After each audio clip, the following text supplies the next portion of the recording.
Hello everyone, आज की इस वीडियो में सॉल्व करेंगे हमारे प्रैक्टिस पेपर का क्वेश्चन नंबर 22। देख लेते हैं इसमें हमको क्या दे रखा है।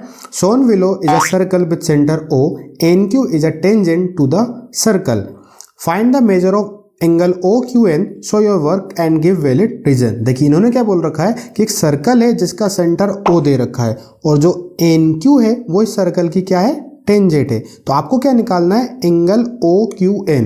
देखिए OQN ये वाला एंगल आपको फाइंड आउट करना है। देखो तो इस एंगल को फाइंड आउट करने के लिए इसमें थोड़ा सा 9th क्लास का कॉन्सेप्ट हम यूज करेंगे। 9th क्लास में हमने एक थ्योरम पढ़ी थी जिसमें हमने पढ़ रखा था कि किसी भी सर्कल में एक आर्क से यदि उसके सेंटर पे जो एंगल बनता है वो उसी आर्क से सरकमफेरेंस के किसी भी पॉइंट पर जो एंगल बनता है वो उसका क्या होता है, डबल होता है। फॉर एग्जाम्पल अगर यहाँ पे एक एंगल है, देखिए यहाँ पे एक आर्क है NP, ठीक है, तो यहाँ पे एक सेंटर के ऊपर इस आर्क से एक एंगल बन रहा है और इसी आर्क से यहाँ पे एक एंगल बन रहा है। देखिए मैं आपको अलग बना के बताता हूँ।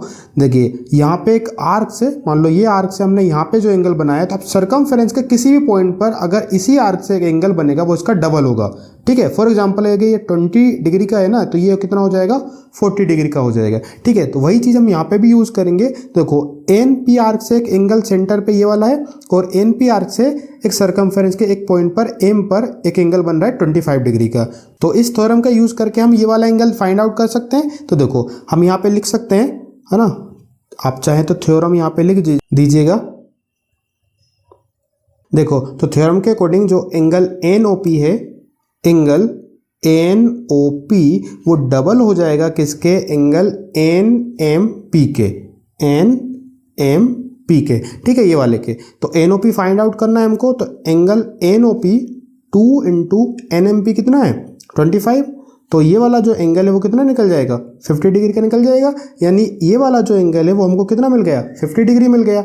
अब देखिए हमको ये वाला निकालना था। यदि आप यहाँ पे देखोगे एक ट्रायंगल बन रहा है ONQ, तो इसमें हमने एक एंगल फाइंड आउट कर लिया है, एक एंगल निकालना है। अगर हमको ये वाला एंगल मालूम हो तो हम यहाँ पे एंगल सम प्रॉपर्टी लगा के निकाल लेंगे। तो देखो ये भी हमको मालूम है कि रेडियस जो होती है टेंजेंट के ऊपर क्या होती है, परपेंडिकुलर होती है, ठीक है। तो यहाँ पे हम लिख सकते हैं सिंस ON परपेंडिकुलर है NQ के ऊपर, है ना, जो रेडियस होती है टेंजेंट के ऊपर क्या होती है, परपेंडिकुलर होती है। अब परपेंडिकुलर होगी तो यहाँ पे कितने डिग्री का एंगल बनेगा, 90 डिग्री का।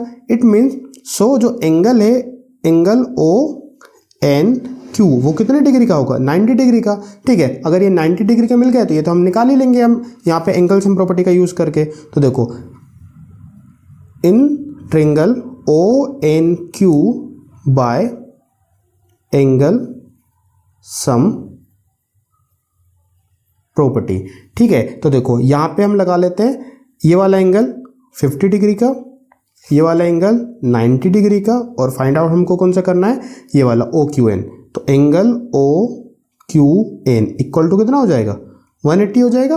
तो 50 प्लस 90 कितना हो जाएगा, 140। Angle OQN equal to 180। तो OQN की वैल्यू निकालनी है हमको। तो OQN कितना हो जाएगा, 180 माइनस 140 डिग्री, ठीक है। तो यहाँ से इसको हम माइनस कर लेते हैं। तो एंगल OQN इक्वल टू 180 में 140 जाएगा, कितना निकले जाएगा, 40 डिग्री, ठीक है। तो जो OQN आएगा वो हमारा इस क्वेश्चन का आंसर रहेगा ये 40 डिग्री का, ठीक है। तो यानी ये वाला जो एंगल निकला वो कितना निकल जाएगा, 40 डिग्री, ठीक है। तो ये क्वेश्चन आसान था, इतना हार्ड नहीं था। यदि आपके पुराने कॉन्सेप्ट अगर अच्छे से क्लियर है तो इजीली आपको ये क्वेश्चन बन जाएगा, ठीक है। और इसके बाकी के जो क्वेश्चन है उनके जो सॉल्यूशन है वो आपको एक प्लेलिस्ट में मिल जाएंगे। प्लेलिस्ट की लिंक मैंने डिस्क्रिप्शन में दे दी है, वहाँ से जाके आप इसके सारे सॉल्यूशन, जो पेपर है हमारा उसके सारे सॉल्यूशन आप देख सकते हो। और इस वीडियो में इतना ही, मिलते हैं फिर नेक्स्ट वीडियो में। Thank you.